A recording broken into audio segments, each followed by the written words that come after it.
नमस्कार दोस्तों, एक बार पुनः आप सभी का इनसाइट एकेडमी के इस डिजिटल प्लेटफॉर्म पर स्वागत है। जैसे कि हिस्ट्री लेक्चर सीरीज जो मध्य प्रदेश की हिस्ट्री की लेक्चर सीरीज चालू हुई है, उसका जो पहला लेक्चर था उसमें हमने इतिहास काल का जो विभाजन है, इतिहास का जो विभाजन किया जाता है प्राग ऐतिहासिक काल में, प्रोटो हिस्टोरिक पीरियड में, हिस्टोरिक पीरियड में, वो विभाजन हमने देखा था। उस विभाजन को मध्य प्रदेश के आधार पर देखा था। उसके तहत हमने क्या देखा था कि मध्य प्रदेश में उससे संबंधित जो साक्ष्य मिले हैं, जो स्थल मिले हैं, उनका हमने विस्तार से चर्चा की थी, जिसमें आपका हथनौरा, आदमगढ़, भीमबेटका, कसरावद, नागदा, आगरा, इन सभी चीज़ों को हमने डिस्कस किया था। आज के इसमें जो देखने वाले हैं हम उससे आगे के पीरियड में जाएंगे। सिंधु घाटी तक हमने देख लिया था। आपका सबसे पहले हमने स्टोन पीरियड देखा था, ठीक है। उसके बाद हमने आपका कौन सा पीरियड देखा था, ताम्रपाषाण कालीन देखा था, ठीक है। उसके बाद हमने क्या देखा था, आपका कांस्ययुगीन सभ्यता देखी थी, जिसमें कांस्ययुगीन सभ्यता के साक्ष्य मध्य प्रदेश में चूंकि नहीं मिलते हैं इसलिए हमने उसको नहीं देखा था। कांस्ययुगीन सभ्यता मतलब सिंधु घाटी सभ्यता की बात की जा रही है। आज जो चालू कर रहे हैं हम वो क्या है, आपका वैदिक काल। सिंधु घाटी सभ्यता के बाद कौन सा काल आता है, आपका वैदिक काल। तो मध्य प्रदेश में निषाद, जिनको अनार्य कहा जाता है, ठीक है, वो जाति क्या करती थी, उत्तर वैदिक काल में निवास करती थी। वैदिक काल जो पीरियड है उसको उसमें डिवाइड किया गया, टाइम पीरियड में डिवाइड किया गया है। टोटल वैदिक काल को पूर्व वैदिक काल और उत्तर वैदिक काल में डिवाइड किया गया, मतलब पहले का वैदिक काल और बाद का वैदिक काल। तो जो बाद का वैदिक काल आता है उसमें क्या है, आपका निषाद जाति के निवास की क्या है, चर्चा मिलती है, ठीक है। वैदिक काल में कौशिकी उपनिषद में मध्य प्रदेश के विंध्य पर्वत का क्या मिलता है, उल्लेख मिलता है। अच्छे से याद रखना है, किस उपनिषद में, कौशिकी उपनिषद में किस चीज का उल्लेख मिलता है, विंध्य पर्वत का उल्लेख मिलता है, ठीक है। इसके अलावा शतपथ ब्राह्मण में रेवा का है उल्लेख मिलता है, रेवा नदी का। रेवा नदी का बाद में आगे चल के क्या नाम हो जाता है, नर्मदा नदी, जिसको हम आज भी क्या है, नर्मदा के नाम से ही जानते हैं। तो शतपथ ब्राह्मण में रेवा नदी का उल्लेख है। वैदिक काल में हैये वंश के शासक, हैये वंश को किस नाम से जानते हैं हम, यादव वंश के नाम से जानते हैं। हैये वंश के एक शासक हुए माहिष्मत। तो महाराज माहिष्मत ने माहिष्मती नगर की स्थापना की थी, जिसको आज की तारीख में हम किस नाम से जानते हैं, माहेश्वर नगर के नाम से जानते हैं, ठीक है। तो वैदिक काल में हैये वंश के शासक, यादव वंशी शासक माहिष्मत ने माहिष्मती नगर की स्थापना करी थी। अब हमारे उसमें मध्य प्रदेश में वैदिक काल के टाइम पर कई छोटे छोटे शहर हुए, जिनको हम आज तो अलग नाम से जानते हैं, पर वो उस समय वैदिक काल में किसी भिन्न नाम से जाने जाते थे। वो उनका भिन्न नाम क्या था, उस चीज को देख लेते हैं। जैसे आज जो दमोह हैं, आज की तारीख में जो दमोह हैं, उसको हम वैदिक काल में तुंडीकर के नाम से जानते थे। किस नाम से, तुंडीकर। ये आपको बहुत अच्छे से याद रखना है, प्री के लिए बहुत ज्यादा इंपॉर्टेंट है, ठीक है, प्री के लिए। और इसके अलावा आप व्यापम की किसी भी परीक्षा की अगर तैयारी कर रहे हैं, उन सब चीजों के लिए बहुत इंपॉर्टेंट है। तो दमोह का वैदिक कालीन नाम क्या है, तुंडीकर। जबलपुर का वैदिक कालीन नाम क्या है, त्रिपुरी, या इसी को क्या बोलते हैं, तेवर बोलते हैं। इवन त्रिपुरी नाम आपका कहाँ पे भी मिलेगा, आपका 1938 का जो कांग्रेस का अधिवेशन होगा।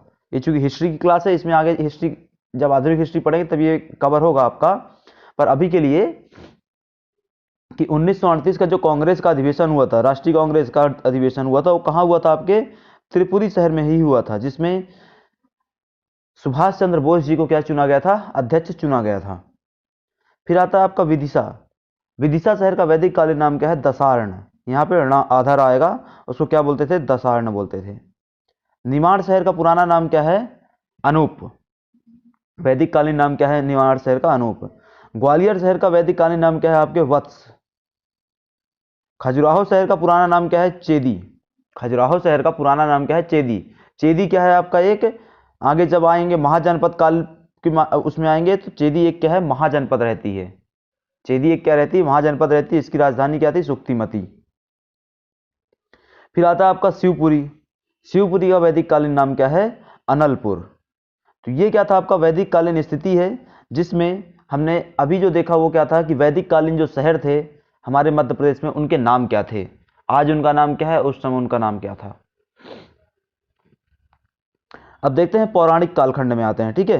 पौराणिक कालखंड मतलब क्या होता है, हमारे यहाँ पर जो रामायण का कालखंड है, महाभारत का कालखंड है, उसके जस्ट पहले का कालखंड है, उसके जस्ट बाद का कालखंड है। इस चीज को हम पूरा यहां पर कवर करेंगे।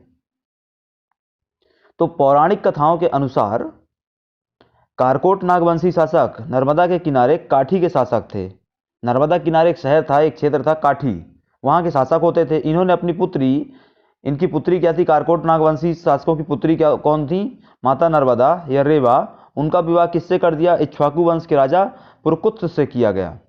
यहाँ पे आपको अच्छे से क्या क्या क्या याद रखना है। सबसे पहले रेवा या माता नर्मदा किस वंश की थी, नागवंश की थी। किस वंश की, नागवंश की, कारकोट नागवंश की थी वो, ठीक है, उस परिवार की पुत्री थी। उनका विवाह किससे हुआ था, इक्ष्वाकु वंश में हुआ था। इक्ष्वाकु वंश में किससे, राजा पुरकुत्स से हुआ था, ठीक है। जो नागवंशी शासक थे वो कहाँ के थे, काठी के थे। फिर क्या होता है कि इक्ष्वाकु वंश के राजा पुरकुत्स ने रेवा नदी का नाम परिवर्तित करके क्या कर दिया, नर्मदा कर दिया।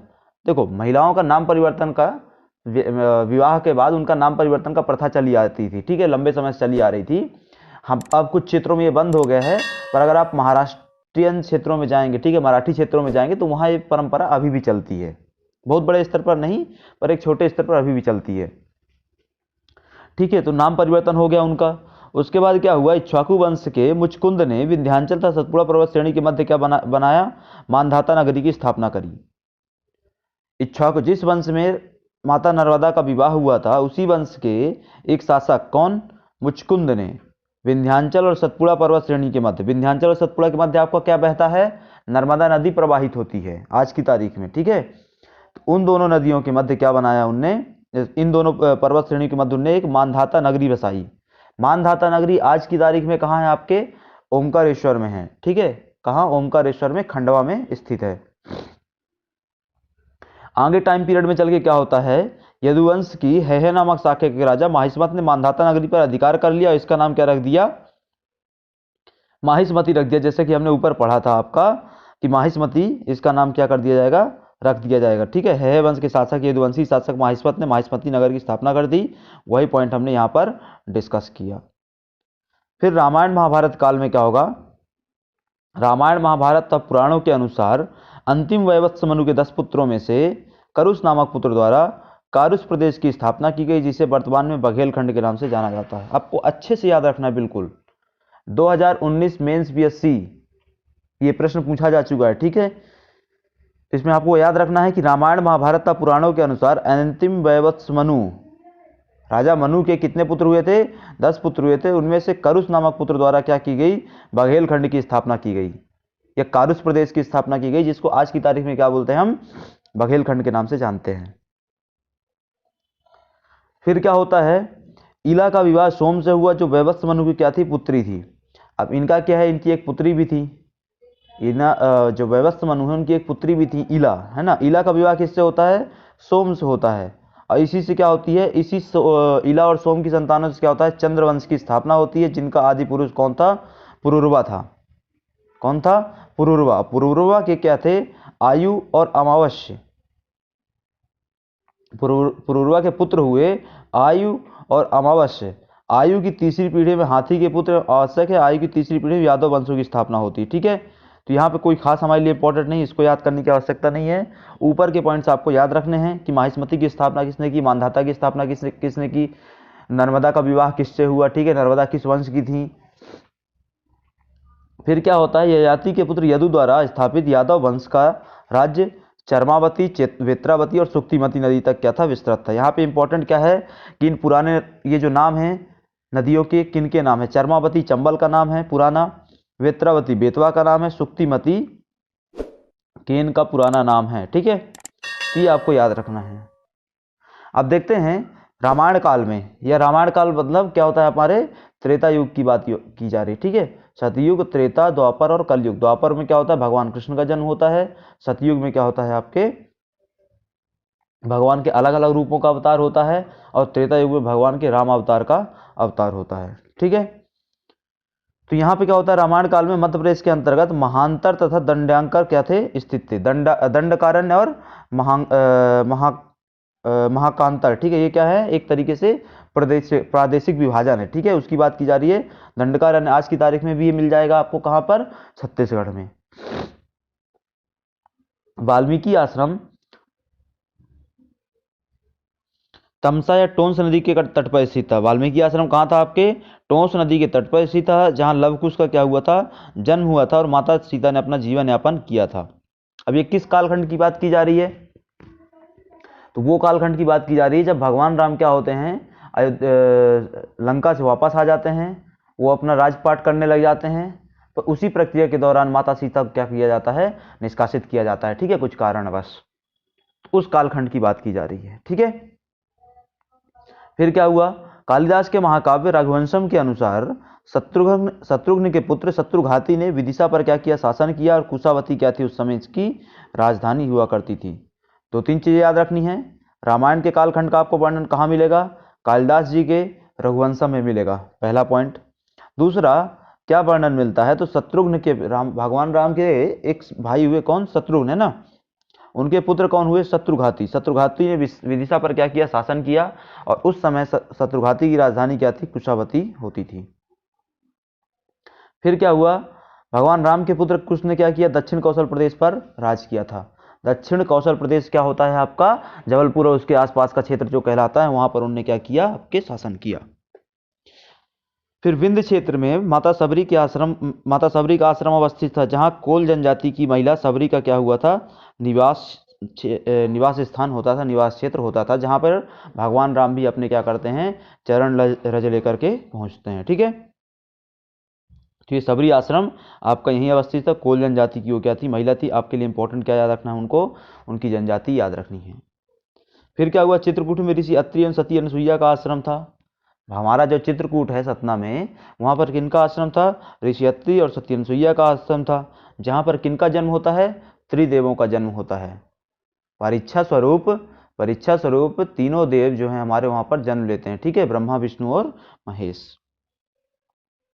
इसके अलावा भादखेड़ी शाजापुर में रावण की पूजा की जाती है, एवं मंदसौर में रावण का क्या है? ससुराल माना गया है। दोनों चीजें आपको इंपॉर्टेंट रखनी है। रावण की पूजा कहाँ होती है? तो भादखेड़ी शाजापुर में होती है। और रावण को और भी कहाँ माना जाता है? उसके ससुराल मंदसौर में माना जाता है, मान्य दिया जाता है, ठीक है। तो ये क्या था आपका? रामायण काल था। फिर आता है आपका महाभारत का कालखंड। जैसे कि हमने देखा है, हमको पता है कि महाभारत कालखंड मतलब हम किस चीज़ की बात कर रहे हैं? द्वापर युग की बात कर रहे हैं, ठीक है। तो इस समय जो प्रमुख नगर होते थे महाभारत काल में, वो क्या होते थे? कुंतलपुर और विराटपुरी। कौन कौन से?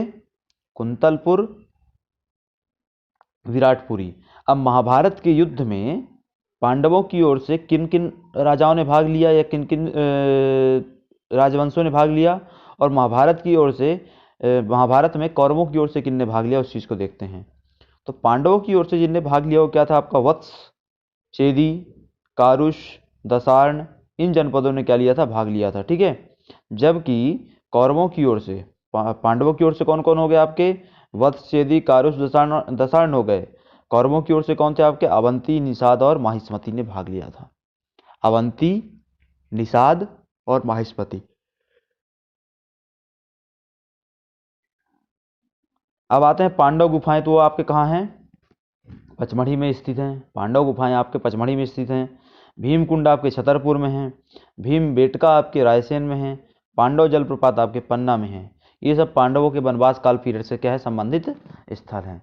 पांडव गुफा पचमढ़ी में, पांडव जलप्रपात आपके पन्ना में, भीमकुंड छतरपुर में, भीम बेटका रायसेन में। इतना आपको याद रखना है।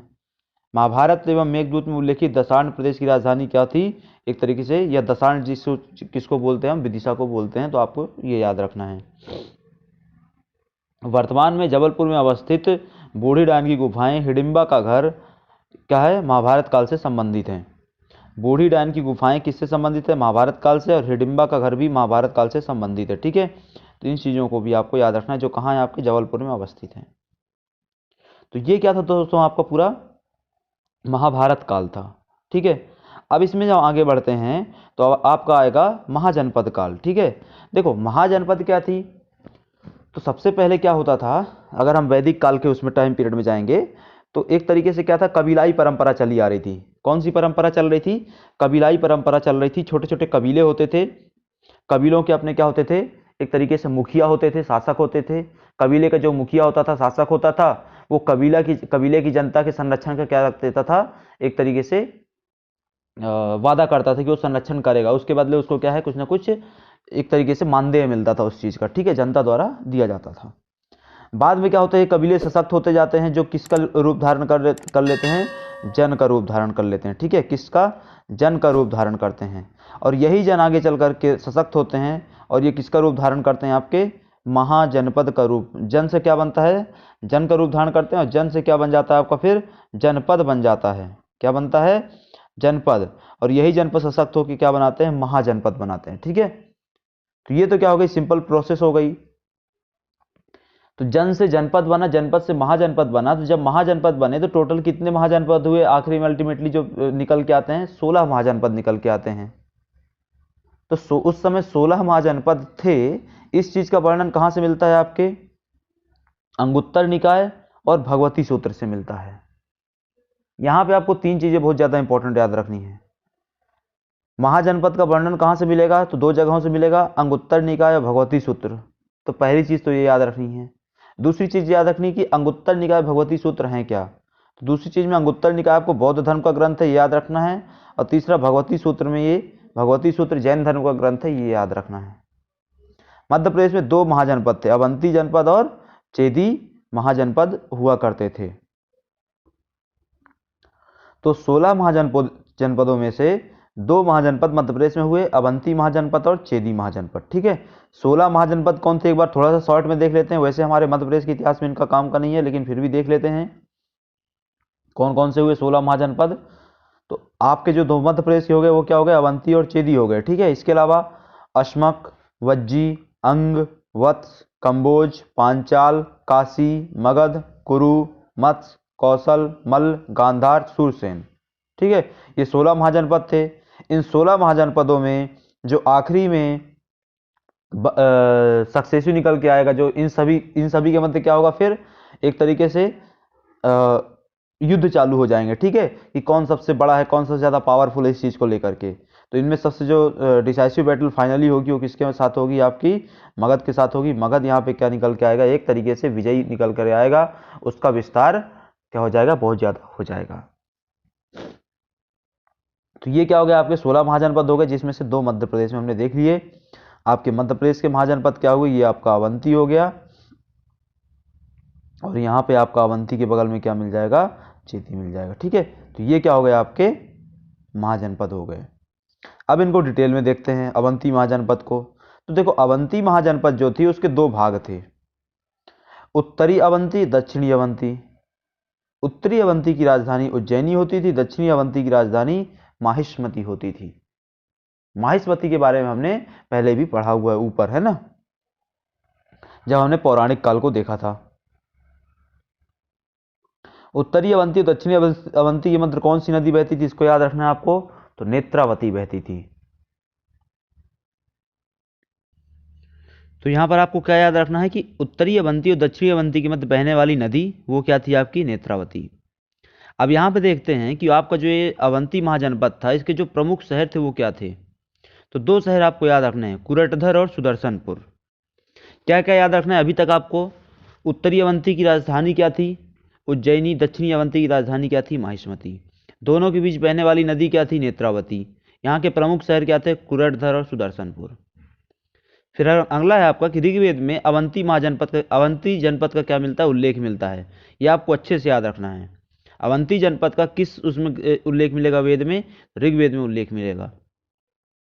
बौद्ध ग्रंथ दीपवंश और समंत पाशदिक में अवंती महाजनपद के उज्जैनी का उल्लेख क्या है, मिलता है। ये बहुत अच्छे से आपको याद रखना है, ठीक है। दीपवंश क्या है, बौद्ध ग्रंथ है, जो कहाँ का है, श्रीलंका का है। दीपवंश और महावंश ये श्रीलंकन बौद्ध ग्रंथ हैं। इसके अलावा एक और बौद्ध ग्रंथ है, वो क्या है, समंत पाशदिक। इन दोनों में आपको क्या मिलेगा, महाजनपद का उल्लेख मिलेगा, अवंती महाजनपद का।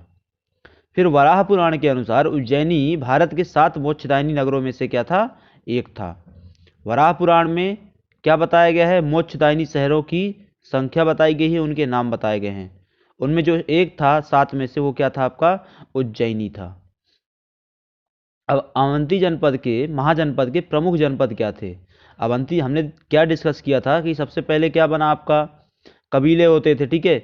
उन कबीलों से क्या बना आपका, जन बना। जन से क्या बना, जनपद बना। जनपद से क्या बनता है, महाजनपद बनता है।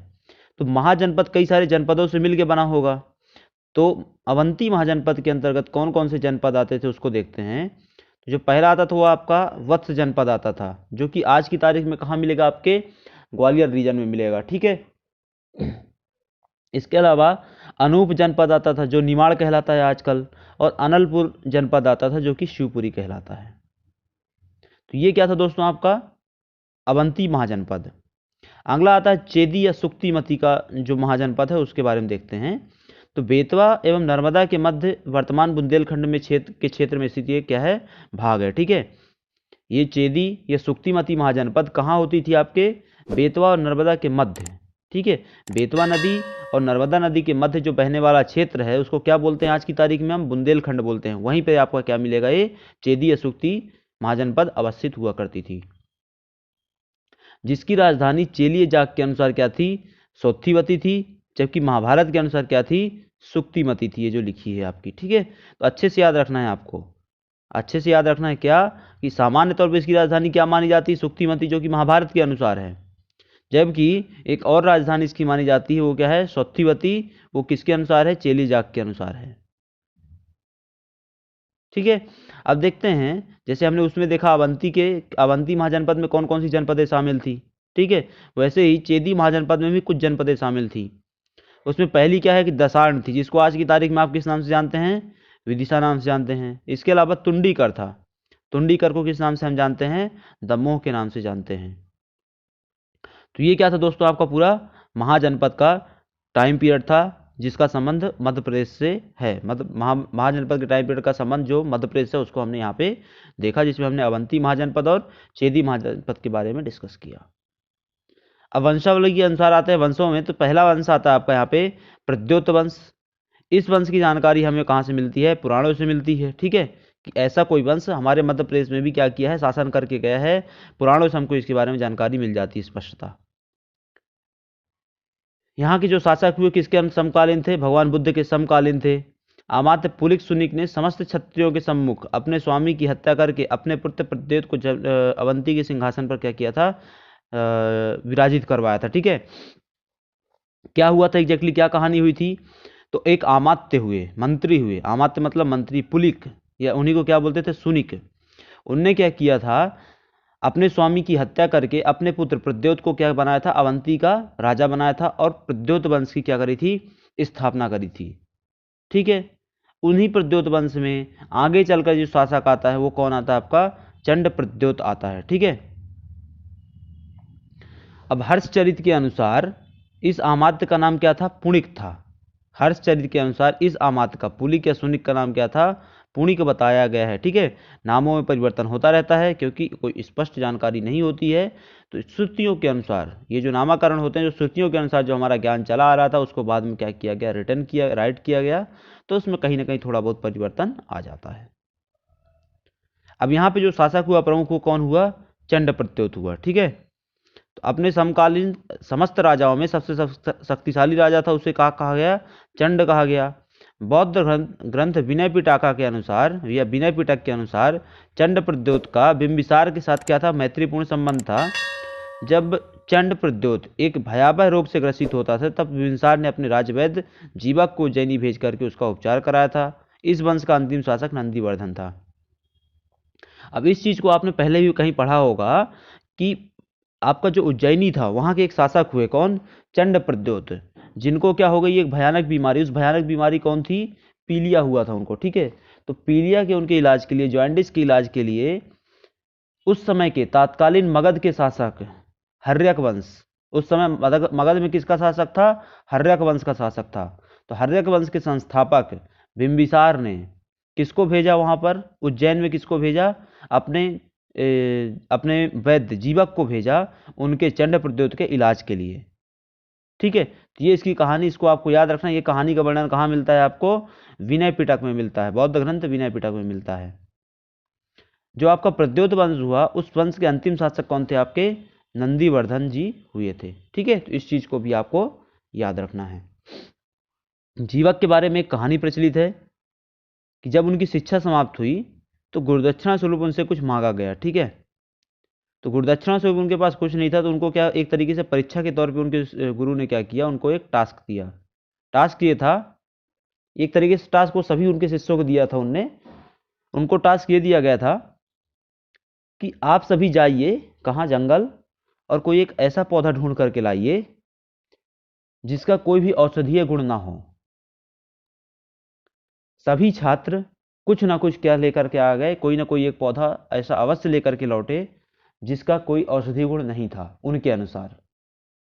पर जीवक खाली हाथ लौट आए। प्रश्न पूछा गया गुरु द्वारा कि ऐसा क्यों किया आपने। तो उत्तर आया उनका कि इस संसार में ऐसा कोई भी पौधा नहीं है जिसका कोई भी औषधीय गुण ना हो। ठीक है, तो ये क्या थी, जीवक की बौद्धिक क्षमता थी। ठीक है, तो ये क्या पूरा आपका, हमने अभी तक का उज्जैन का इतिहास देख लिया, जिसमें प्रत्योत वंश को हमने क्या किया, आप ही डिस्कस किया। तो आज के इस वीडियो को यहीं पे समाप्त करते हैं, मिलते हैं आपसे अगले वीडियो में, तब तक के लिए आप सभी का धन्यवाद।